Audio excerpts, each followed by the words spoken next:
অনাথের আবার নাম। হ্যাঁ রে ছেলে, নাম কি রে তোর?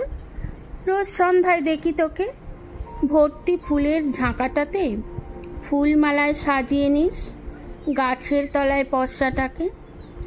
অবাক হয়ে তাকায় ছেলে।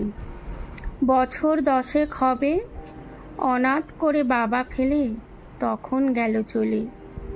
মাও গেছে জন্মকালে। তবে বাবু নাম যদি বলেন, অনেক আছে তবে। সেই ভোরে যখন কাগজ নিয়ে বাড়ি বাড়ি করি বিলি, তখন আমি কাগজওয়ালা, ওটাই আমার নাম।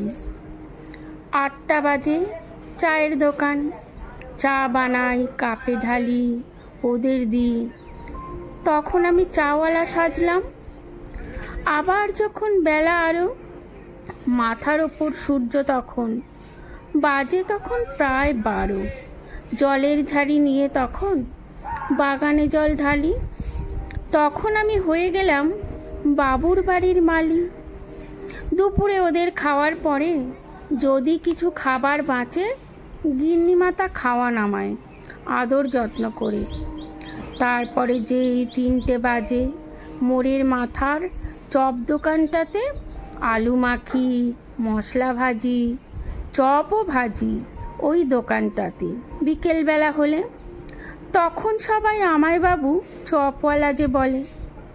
বাবার দেওয়া নাম বোধ হয় একটা কিছু ছিল, হারিয়ে তা গেল। জীবনের এই নামগুলি তাই সত্যি এখন হলো। এর মধ্যে যেটা খুশি ডেকো সে নাম ধরে, ছুটে যাই যে সবার কাছে যখন আমায় যে নামেতে ডাকে আদর করে।